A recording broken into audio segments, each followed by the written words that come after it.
Hello বন্ধুরা, আপনার হচ্ছেন সুমন মাল্টিমিডিয়া ইউটিউব চ্যানেল।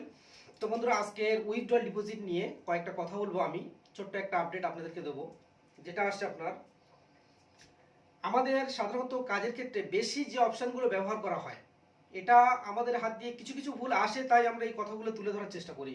হয়তো কথাটা কারোর কাছে মনে হবে যে খুব বেশি কথা বলছে বা বেশি কিছু এ করছে, অ্যাডভার্টাইজ দিচ্ছে, এরকম কোনো কিছু না। ব্যাপারটা কিছু কিছু ভুল ঘটে, তাই আমরা সেগুলো তুলে ধরার চেষ্টা করি সবার উদ্দেশ্যে। তো ব্যাপারটা হচ্ছে এটাই যে আমাদের বেশিরভাগ সিস্টেমে কয়েকটা অপশন বেশি কাজ হয়। সেটা কোনটা বলুন তো? আপনি তুলনামূলক যদি বেশি কাজ করেন, balance enquiry, balance withdrawal, third party deposit আর অ্যাকাউন্ট ওপেনিং, এই চারটে অপশন আপনি সব থেকে বেশি ব্যবহার করেন। আর পাসবুক আপডেটের কথাটা আমি ছেড়ে দিলাম। তো এখানে আপনার কোথায় কি সমস্যা হতে পারে আমি সেইটুকু বলবো। আপনি যখন ইনকোয়ারি করছেন, যে কোনো অ্যাকাউন্ট আসলে আমাদের নিয়ম আছে, কি হয় তাকে পাসবই আপডেট করে দেওয়া, কত আছে দেখে বলে দেওয়া, উইথড্রল করে দেওয়া। আর না হলে তাকে ব্যালেন্স ইনকোয়ারি করে তার ব্যালেন্সটা দেখে আমাদের উইথড্রল করে দেওয়া। তো এই জায়গায় দেখা যাচ্ছে আপনার সবসময়ের জন্য একটা জিনিস বলবো, ডিপোজিটের ক্ষেত্রে কোনোদিন কাস্টমারকে আধার নাম্বার দিয়ে ডাইরেক্ট ডিপোজিটের অপশনটা ব্যবহার করবেন না। যেটা আমার মনে হলো, এটা আমার অপশনটা আপনি নাও ফলো করতে পারেন, তবে আমার যেটা মনে হলো আমি সেইটুকু বললাম। আপনি সবসময় জন্য চেষ্টা করবেন ডিপোজিটের ক্ষেত্রে অল টাইম, আপনি যখনই ডিপোজিট করবেন, সে চাই loan account, CC account, SB, যে কোনো অ্যাকাউন্ট হোক না কেন, আপনি যখনই ডিপোজিট করবেন ডিপোজিটের ক্ষেত্রে সবসময় থার্ড পার্টি অপশনটা ইউজ করবেন। যদি বলেন এরকম সমস্যা কেন বলছো, এটা আমার নিজের ব্যক্তিগত আইডিয়া নিয়ে বলছি। আপনি কাজ করছেন, কাজের ক্ষেত্রে আপনার বিস্মরণ হতেই পারে কোনো কারণে। যদি বলেন ব্যাংকের কাজ করছি, বিস্মরণ কেন হবে? আমি তাও বলবো ভুল ব্যাংকেরও হয়ে যায় অনেক সময় ক্ষেত্রে, বাট তারা সেই প্রবলেমটাকে ব্যাকআপ নিতে পারে, আপনি সেটা পারবেন না। সেটা পারতে গেলে আপনাকে অনেকটা কাঠখড় পোড়াতে হবে, অনেকটা সময় ব্যয় করতে হবে।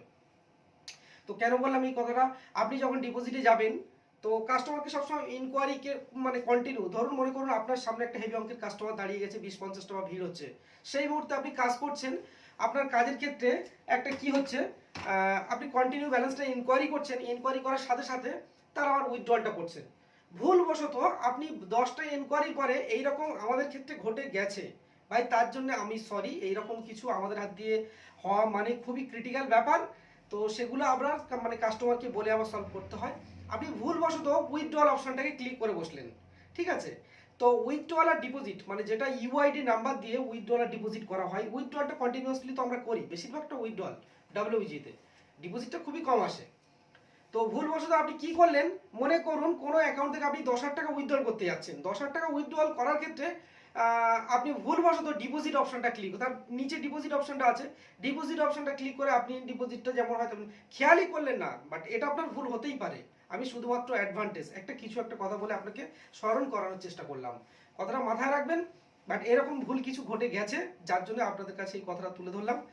তো এটা হয়ে গেছে, সাথে সাথে কি হয়, হয়তো সেই কাস্টমারকে বলে আবার ব্যাকআপ নেওয়া হয়। কারণ আপনি যখন কাস্টমারের বইটা আপডেট করবেন, একটা সে বলতেই পারে যেটা হলো কিভাবে।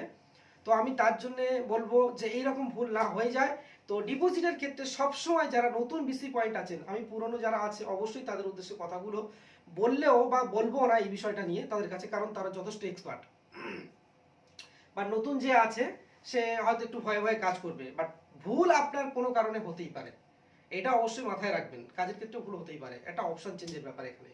তো এইরকমই কিছু একটা ঘটে গেছে, এটা নিয়ে হাসার কিছু নেই বা খারাপ হওয়ার কিছু নেই, ঘটে গেছে, যেটা আপনাদের সামনে আমি শেয়ার করলাম। তো যাই হোক, এইরকম সমস্যা ঘটে গেলে আপনারা সবসময় হয়তো কাস্টমারকে দিয়ে সাথে সাথে ক্লিয়ার করার চেষ্টা করবেন। তো এই জন্য আমি একটা রিকোয়েস্ট করব যে আপনি সবসময়ের জন্য এনকোয়ারির পরে উইথড্রলটা নেবেন, ঠিক আছে, ইউআইডি দিয়ে। যখনই কোনো ডিপোজিটে যাবেন তার ইউআইডি নাম্বার দিয়ে ডিপোজিট না করে আপনি চেষ্টা করবেন থার্ড পার্টি ডিপোজিটে গিয়ে। থার্ড পার্টি ডিপোজিটে গেলে আপনি কেয়ার থাকতে পারবেন সবসময়ের জন্য, ঠিক আছে? চাই যে কোনো অ্যাকাউন্ট থার্ড পার্টি ডিপোজিট করেন না কেন, ঠিক আছে? এবার ফান্ড ট্রান্সফারের ক্ষেত্রে বিষয়টা আলাদা। ফান্ড ট্রান্সফার তো আপনি তো আদার্স কোনো ব্যাংকে যখন ফান্ড ট্রান্সফার করবেন, একজন আমাকে যেমন কমেন্ট করছে যে ফান্ড ট্রান্সফার আমরা করব কিভাবে, আদার্স কোনো ব্যাংকে আমরা আইএমপিএস, দেখুন ভাই, আইএমপিএস তো এই মুহূর্তে আমাদের কাছে আসেনি। আইএমপিএস যেটা এসছে, আধার টু আধার, মানে আধার নাম্বার ইউআইডি টু ইউআইডি, মানে ইউআইডি টু ইউআইডি নাম্বার দিয়ে যেটা আপনার ফান্ড ট্রান্সফার বলা হয় কি, আর শুধুমাত্র ওখানে 10,000 টাকা আইএমপিএস করে রেখেছে, বাট ম্যানুয়ালি আইএমপিএস এর কোনো অপশন আমাদের নেই। তো আপনি যখন ফান্ড ট্রান্সফার করবেন, অবশ্যই করে যে ব্যক্তির অ্যাকাউন্টে ফান্ড ট্রান্সফার করবেন তার আধার নাম্বারটা সেই ব্যক্তির অ্যাকাউন্টে লিঙ্ক আছে কিনা ভালো করে ভেরিফাইড করে নিয়ে তবে ফান্ড ট্রান্সফারটা আদার্স ব্যাংকে করবেন। যদি সেম টু সেম ব্যাংক হয় তো কোনো কারণে তার আধার নাম্বার লিঙ্ক না থাকলেও সেই টাকাটা ডেবিট হবে না তার অ্যাকাউন্টে, বা ক্রেডিট করবে না যে অ্যাকাউন্টে করবেন। এদিক দিয়ে আপনি নিশ্চিন্তে থাকতে পারবেন। আপনি যখন সেম টু সেম ব্যাংকে কাজ করবেন তখন কোনো সমস্যাটা খুবই কম আসবে। তো যাই হোক, একটা রিকোয়েস্ট করবো, মূল কথা আমার বলার উদ্দেশ্য এটাই ছিল যে থার্ড পার্টি ডিপোজিট সব সময়ের জন্য ডিপোজিটের ক্ষেত্রে আপনি থার্ড পার্টি ডিপোজিট অপশনটা চুজ করবেন। তো বন্ধুরা ভালো থাকবেন, আজকের এই আপডেটটুকু দেওয়া ছিল, কিছু মনে করবেন না। হয়তো ভাবলেন যে এইরকম ভুল আপনার হাত দিয়ে হলো কি করে, বা নিজের হাত দিয়ে হলো কিভাবে, বাট একটা রিকোয়েস্ট করবো কি, এটা হয়ে যায় কাজের ক্ষেত্রে, আপনার সমস্যা ভুল হতেই পারে কোনো কারণে। তো তার জন্য আমি ব্যাপারটা আপনাদের কাছে একটু শেয়ার করলাম, কিছু মনে করবেন না। সবাই অবশ্যই ভিডিওটা একটু দেখবেন, নতুন নতুন ভাই যারা আছে তাদের কাছে একটু শেয়ার করবেন, তাহলে কি হবে, আমাদের নতুন নতুন ভিডিও নিয়ে আপনাদের সামনে আসতে আরো বেশি ভালো লাগবে। চেষ্টা করবো নতুন নতুন কমেন্টের উত্তর দেওয়ার জন্য। তো বন্ধুরা সবাই ভালো থাকবেন সবাই।